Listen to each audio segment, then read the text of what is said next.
হুট করেই ১০ লাখ ব্যাটারি চালিত রিকশা বন্ধ করা সম্ভব নয়, মন্তব্য পরিবহন বিশেষজ্ঞদের।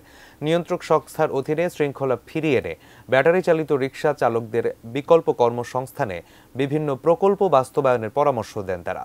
আবুল কালাম আজাদের রিপোর্ট।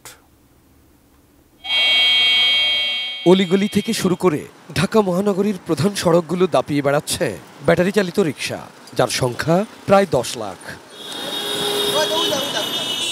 ২ সিটি কর্পোরেশন প্যাডেল চালিত রিকশার লাইসেন্স দিলেও ব্যাটারি চালিত রিকশার নেই কোনো নিয়ন্ত্রক সংস্থা।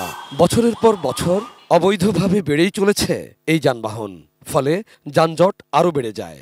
প্রশ্ন উঠেছে ব্যাটারি চালিত রিকশার প্রযুক্তিগত দিক নিয়ে। এর চালকদেরও নেই কোনো প্রশিক্ষণ, হরহামেশাই দুর্ঘটনার শিকার সাধারণ মানুষ।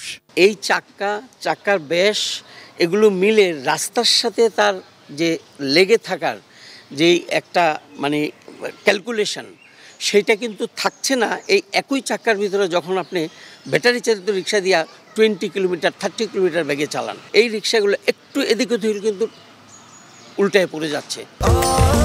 স্বাস্থ্যকর অল টাইম ফ্যামিলি কেক, সব সময় অল টাইম হেলদি লাইফ।